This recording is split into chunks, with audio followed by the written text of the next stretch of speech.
a big thanks to the Andrews cheerleaders. We're moving back to the field now where they always say penalties can be the difference in a game. Last week, Wink had 17 penalties for a whopping 175 yards. Yeah, that's a lot of yards. And the best part, they still won over Jal by 35 points. Well, tonight, a much tougher test as Coahoma came into town a few minutes into the game. Dakota Griffith.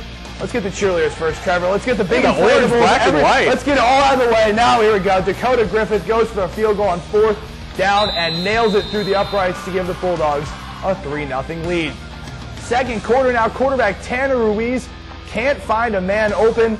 So, well, why not just run it in himself? Fooled everybody there. Yeah, I mean, he fooled the cameraman, so great job by him. Runs it into the corner, extends the lead by 6. Bulldogs seem to be going for an extra point next, but come out with a fake and pass the ball to Shea Cravens, who adds 2 more points to the lead, going back across the field.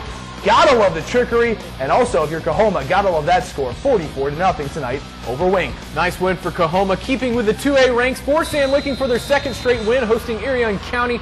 First series of the game for Irion County, and some miscommunication leads to a fumble. However, they would manage to recover, but that'd be important because next play, once again having trouble hanging on to the ball, forcing them to punt, and Forsan would make him play. First play for Forsan after the punt. Watch this play, top play candidate. Foster Burchett handing off to Brendan Roman, and Roman goes to one side. I'll just talk a little slowly here. And then like, well, I don't like what I see. He'll reverse direction, take it all the way up the left side. See the umpire screen there? Yeah. He put it right in the middle of the field. That would put the Buffaloes up 6-0 early, and Forsan would go on to roll after that tonight. They win it 45-6. Now moving down to 6-man games, Rankin has certainly had its fair share of tough tests early in the season. They first played Borden County as well as Trinity to open up their year, and things didn't get much easier tonight when they hosted Grady. Both teams 1-1 coming into this one. First quarter action, Grady gets on the board first when Shane Teague throws a short TD pass to Jacob Rodriguez, wide open for the 14-0 lead. Rankin strikes back though when Dalton Mitchum throws a TD pass to Nathan Braden, 14-8, gonna roll around. There he goes, 14-8 Grady. Wide open. Does not take very long though for Grady to come back with Shane Teague passing to Johan Weeb, 20-8. Beautiful ball. I'm used to the X. I'm an Xbox guy. You stick with your PlayStations. We'll go from there. Second quarter, Rankin didn't give up. Dalton Mitchum hands off to Corey Norwood for a hard-earned TD. 20-16 at the half. Grady goes on to roll tonight, 56-24. Staying with the 6-man ranks this evening, defending TCAP champion Midland Trinity trying to bounce back from a loss to Rankin hosting Balmorhea. Quarterback Diego Estrada passes to Sean Martinez for the touchdown. Balmorhea takes the lead. Thomas Shore, though, would throw to Thomas Corey. He stretches as much as he can and gets across the goal line. What a play there. 16-12, Trinity trails at that point. Once again, this time it's Thomas Shore. Throws it to Will Tyndall. We interviewed him earlier this year. Great kid. Catches it in the end zone for the touchdown. They would take the lead at that point, 20-16. But let's see if we get a final from this one. Trinity goes on to lose tonight, 62-39. We're moving to a couple of games last night. First, the Odessa High Broncos were coming off a 23-point win at home against Monterey the week before. But if they wanted to knock off their second straight former district opponent, the Broncos knew they'd have to get the ball into their playmakers' hands in Bradley Marquez. Trevor, I've never heard of him. You've never heard of him? He's only no, going to Texas Tech. That's exactly what they did. Just not on this play. Didn't start out well. First quarter, they're trailing by 7.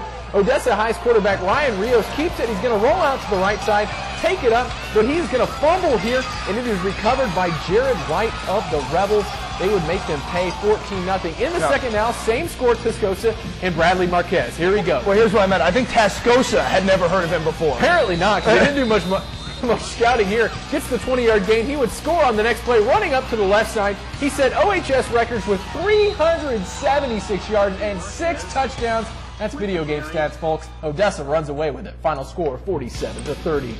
Another one last night. Greenwood coming off a 16-13 win against Crane last week, taking on Estacado. First Matador possession. Augustin Abigui. There you go. You called it yesterday. Backs in, but won't be denied. Touchdown. Estacado leads 7-0. I'm so sorry if that's your name, but the Rangers would get in the red zone later in the quarter. Cam Williams finds Cole Barton on the screen. He takes it down to the 2-yard line. Greenwood going forward on 4th and goal. from the 2, and Williams airs it out to the invisible man. Incomplete. There's the invisible man. I got you now, Trevor. Estacado takes over after a short weather delay. Estacado runs away with it, takes it by a final count of 39-7. Well, Lee, we've seen a bunch of great efforts and plays from tonight's action, including Marquez's wonderful game. Yeah, you can't say much That more was about incredible. that. It really was. But you're right, Trevor. That unfortunately we can only pick one for this week's top play.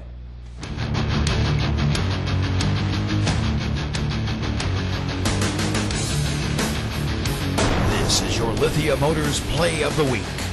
This week's play of the week comes from the Irion County Forsan game we just showed you a few minutes ago. Brendan Roman goes to the right side of the field, really doesn't like what he sees, so a little shift right there, reverses direction. Watch the umpire, right there. Goes back to the left. He was almost in the way. He would take it in all the way for the score. What a run from the Buffaloes, Brendan Roman. That put Forsan up 6-0 at that point. They win it by 39 tonight, but the long touchdown run from Roman, what a great play, is this week's play of the week. Well, we've had some great plays and highlights this week already, but we're not done just yet, Lee. That's right, Trevor. Your full Permian Basin scoreboard is coming up next right after this break.